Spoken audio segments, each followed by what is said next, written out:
आपण हे थेट प्रक्षेपण शिवसेना भवनाचं बघतो आहोत। उद्धव ठाकरे पोहोचलेले आहेत। काही वेळामध्ये पत्रकार परिषद सुरू होणार आहे।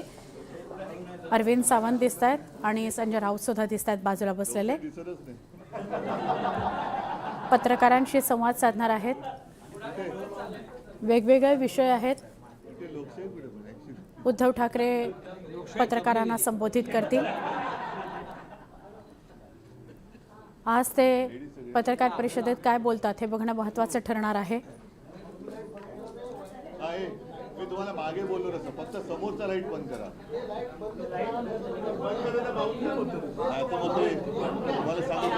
आत्ता ते अनौपचारिक गप्पा मारतायत पत्रकारांशी, पण काही वेळामध्ये पत्रकार परिषद सुरू होईल। उद्धव ठाकरेंच्या संवादाकडे सगळ्यांचं लक्ष लागलंय। आज ते कशावर भाष्य करतात। त्यांनी राम मंदिरामध्ये जी दानचोरी झालेली होती त्यावर रामरक्षा आणि हनुमान चालीसा आंदोलन केलेलं होतं आणि त्याच्यावर टीका सुद्धा झाली। त्यांच्यावर वैयक्तिक टीका झाली। आज सुद्धा नवनीत राणांनी त्यांच्यावर टीका केलेली आहे। या सगळ्या संदर्भात ते काय बोलतात हे बघणं महत्त्वाचं आहे। त्यांच्या आंदोलनाची काही पुढची दिशा याच्या संदर्भात ते भाष्य करतात का हेही बघायचं आहे। आणि त्यांचेच माजी खासदार नेते सगळ्यांना धन्यवाद। आपण सगळेजण आलात। एक आठवड्यापूर्वी आपण इथेच भेटलो होतो आणि त्यावेळेला मी हिंदुत्वाच्या नावावरती जो लुटीचा कार्यक्रम चालू आहे त्याविरुद्ध आंदोलनाचा एक पुकारा केला होता। त्यानुसार मी आणि सर्व शिवसैनिक यांनी म्हणजे कालच्या नाही त्याच्या गेल्या रविवारी दादर इथल्या हनुमान मंदिराच्या समोर महाआरती केली, रामरक्षा पठण केलं। त्याच्यानंतर हा कार्यक्रम आता महाराष्ट्रात अनेक ठिकाणी व्हायला लागलेला आहे। येत्या 18 तारखेला नागपूरमध्ये हा कार्यक्रम होईल, जिथे मी स्वतः जाणार आहे। माझा प्रयत्न आहे की आता हिंदूंनी झोपून चालणार नाही, जागा झालं पाहिजे। आपल्या हिंदुत्वाचा, आपल्या हिंदू धर्माचा दुरुपयोग करून जर लुटण्याचा कार्यक्रम कोणी करत असेल तर त्यांना आता त्यांची जागा दाखवण्याची वेळ आलेली आहे। एकूणच काय की सध्या देशामध्ये फार विचित्र परिस्थिती आहे। मी मागेही बोललो होतो, कदाचित तुमच्याशीच बोललो होतो का आणखीन कुठे बोललो होतो कल्पना नाही मला, पण बऱ्याच वर्षानंतर देशात आणि महाराष्ट्रामध्ये विरोधी पक्षाला प्रचंड काम आहे। कारण जिथे बोट दाखवू तिथे भ्रष्टाचार चाललेला आहे। रस्त्यावरती खड्डे आहेत, पण रस्ते करणाऱ्यांचं ज्यांचं काम आहे ते गडकरी साहेब इथेनॉलवरती बोलत आहेत। तर एकूणच काय की अंधाधुंद कारभार सुरू आहे। आणि म्हणून मग मी असं ठरवलं की प्रत्येक वेळेला एकाच विषयासाठी प्रेस कॉन्फरन्स घ्यायची। आणि आज मी जो विषय घेतलेला आहे हा विषय साधारणतः गेले किमान महिनाभर चालू आहे, पण दुर्दैवाने म्हणावा तसा तो लोकांपर्यंत जरी पोचला असला तरी लोकभावना त्याच्यावरती व्यक्त होत नाही आहेत। आणि तो विषय म्हणजे दिल्लीमध्ये जंतर मंतर येथे आपल्या अभिजित दिपके यांनी जो विषय उचलला तो अनेक युवकांच्या किंवा मी तर म्हणेन देशातल्या प्रत्येक युवकाच्या भवितव्याचा विषय आहे।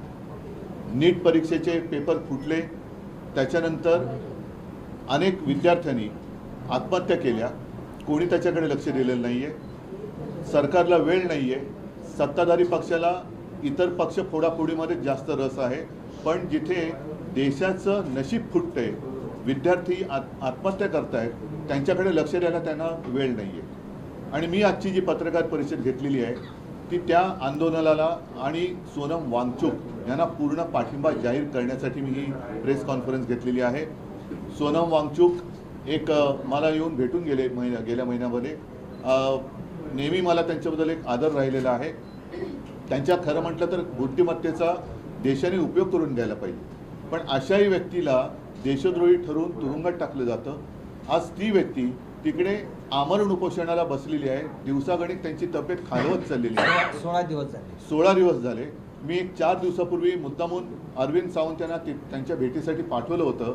मी फोनवरून त्यांना विनंती केली की सोनमजी तुम्ही प्राणांतिक उपोषण करू नका, कारण तुमच्यासारख्या व्यक्ती या देशाला पाहिजेत आणि सरकारला काय पडलेलं नाही। अशा एक एक व्यक्ती जर आपणहून जात असतील तर सरकारला ते हवंच आहे असं नाईलाजाने मला म्हणावं लागते। आज कोणाच्या लक्षात असेल किंवा नसेल, 2018 साली JD अगरवाल यांनी गंगेसाठी आमरण उपोषण केलं होतं. मला वाटतं 115 दिवसाचं उपोषण होतं. काय होतं त्यांच्या उपोषणाचा विषय? स्वतःसाठी काय मागत होते का? तर गंगेमध्ये जे काय सगळं बट्ट्याबोळ झालेला आहे गंगेचा, त्याबद्दल त्यांनी त्या उपोषण केलं होतं. त्यांनी प्राण सोडला. कोणी त्याची तशी म्हणावी तशी दखल घेतली नाही. गंगेत अजूनही त्याच्यानंतर कोरोना आला, गंगेमध्ये मृतदेह सोडले गेले, सगळं बट्ट्याबोळ चाललेला आहे. आणि आज देखील सोनम वांगचुक यांची प्रकृती ही दिवसांगणिक खालावत चाललेली आहे. मी तर म्हणेन आज आता असा एक क्षण आलेला आहे, जरी मी या एका विषयासाठी प्रेस कॉन्फरन्स घेत असलो तरी सगळ्या जणांनी सगळे विषय घेण्याची आवश्यकता आहे असं नाही. मात्र एखादा विषय जरूर असा असायला पाहिजे की त्याच्यावरती देशातल्या सर्व राजकीय पक्षांनी एकत्र यायला पाहिजे. मी अजूनही तिथे कोणी पक्षाचे झेंडे घेऊन जावे या मताचा नाही आहे. कारण अभिजित दिपके हा युवक देशातल्या युवकांचा आवाज तिकडे उठवतोय. आणि हे युवक जे आहे हे सुशिक्षित आहेत. म्हणजे आज सकाळी मी ते सोशल मीडियावरती बघितलं, ते असेल तर भयानक आहे.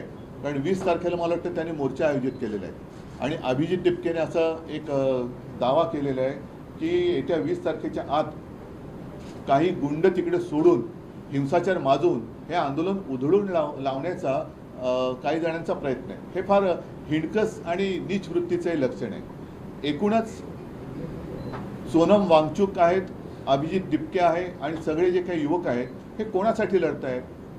देशातल्या सर्व युवकांनीच नव्हे तर त्यांच्या पालकांनी सुद्धा जागं झालं पाहिजे की अरे, आत्महत्या करणारा हा जरी त्यांचा मुलगा होता किंवा त्यांची मुलगी होती, पण कदाचित उद्या आपल्यावरती वेळ येऊ शकते. हा विषय राजकीय पक्षाचा नाही आहे, राजकारणाचा विषय नाही आहे, हा देशाचा विषय आहे. आणि त्यासाठी मला असं वाटतं देशभर काही ना काहीतरी आता मी म्हणेन मग प्रत्येक राजकीय पक्षाने देशभरामध्ये आपापल्या राज्यामध्ये त्यांच्या समर्थनार्थ काहीतरी केलं पाहिजे. कारण देश जोपर्यंत जागा होत नाही तोपर्यंत या बेफिकीर सत्ताधाऱ्यांना त्यांची जागा कळणार नाही. काय मागतात सोनम वांगचुक? काय सरकार त्यांच्याशी जाऊन बोलले तरी का? मला आठवत आहे जेव्हा अण्णा हजारे तिकडे उपोषणाला बसले होते तेव्हा सुषमा स्वराज यांनी एक भाषण केलं होतं. ते भाषण आजही उपलब्ध असेल. निदान त्यावेळेला त्यांच्याबरोबर चर्चा तरी झाली होती किंवा असावी असं मला वाटतं. तुम्हाला आठवण काढायचं विलासराव देशमुखांची नियुक्ती केली होती. विलासराव देशमुखांची नियुक्ती केली गेली होती. आता कोणी तिकडे ढुंकून बघायला नाहीये तयार.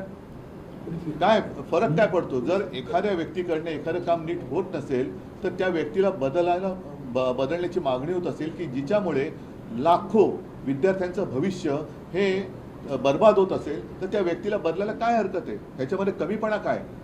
धर्मेंद्र प्रधानांचा राजीनामा घेऊन तिकडे जर काय सक्षम व्यक्तीची नेमणूक केली गेली तर याच्यात कमीपणा मानण्याचं कारण काय? जे विद्यार्थी जागून, आणि मी बघतोय की अनेक पालक सुद्धा अतिशय म्हणजे संतापलेले आहेत. त्यांनी त्यांच्या आयुष्याची पुंजी लावून माझा मुलगा माझी मुलगी शिकली पाहिजे, सुशिक्षित झाली पाहिजे, मोठी झाली पाहिजे. मला शिकता नाही आलं पण माझा मुलगा किंवा मुलगी शिकली पाहिजे. त्या मुलाचं संपूर्ण शिक्षण आणि त्यांची आयुष्यभराची पुंजी ही एका ह्याच्यात बर्बाद होते आणि कोणाला काही पडलेलं नाही आहे. बरं, त्याच्यात आणखीन आता हे बोललं तर पुन्हा महाराष्ट्राचा अपमान होईल असं मुख्यमंत्र्यांना वाटू शकतं. कारण या नीट परीक्षेचं जे काही पेपर फुटीचं केंद्र आहे हे महाराष्ट्रामध्ये होतं. अटका झाल्या, पुढे काय? मग एकूण एका पाठोपाठ एक पेपर फुटत आहे. त्याच्यानंतर आपल्या महाराष्ट्रातल्या शिक्षण मंत्र्यांच्या घरासमोर सुद्धा आंदोलनं झाली. तर कोणाला कारभाराची काही चिंता नाही आहे. देशात काय चालले त्याच्याबद्दल काही पर्वा नाही आहे. आम्ही आपल्या परदेशात फिरतो, आम्हीच आपले भाडीचे तट्टू आणून आमचं स्वागत करून घेतोय आणि सगळं काय आबाद आहे असं भासवतोय. हे मला वाटतं चांगलं लक्षण नाही. आज परत एकदा सांगतो, मी शिवसेनेतर्फे सोनम वांगचुक आणि या मुलांच्या आंदोलनाला पूर्ण पाठिंबा जाहीर करत आहे. आणि ज्या वेळेला शक्य असेल, जिथे आम्ही उतरण्याची गरज असेल तिथे महाराष्ट्रभर आम्ही तर उतरूच. आपल्या माध्यमातून मी देशातील सर्व पक्षांना सांगतोय की आपण देखील आपापल्या राज्यातील प्रमुख शहरामध्ये या युवकांना बळ मिळेल अशा पद्धतीने काही प्रतिकात्मक असेल, आणखीन काही असेल, हे समर्थनार्थ आंदोलन करा किंवा प्रदर्शन करा की जेणेकरून आजही देशातली युवा शक्ती जी आपण देशाचे भाग्यविधाते समजतो त्या भाग्यविधात्यांना कळेल की आजचे जे भाग्य किंवा दुर्भाग्य विधाते आहेत हे आपल्यासोबत आहेत. उद्धवजी तुम्ही दिल्लीत जाऊन पाठिंबा देणार देणार आहात का? 20 तारखेच्या मला- मोर्चात सहभागी होणार आहे का शिवसेना? ऐका, मी 20 तारखेच्या मोर्चात सहभागी सगळ्यांनी व्हावं असं म्हणालेलं नाहीये. ज्यांना जायचंय, मला जायचं वाटलं तर मी जरूर जाईल, परंतु किमान मी जिथे आहे तिथे तरी मी काहीतरी करावं. मी असं सगळ्यांना सांगत नाही की देशातल्या सगळ्यांनी चलो दिल्ली, नाही, तुम्ही जिथे आहात तिथे तर उभे राहा.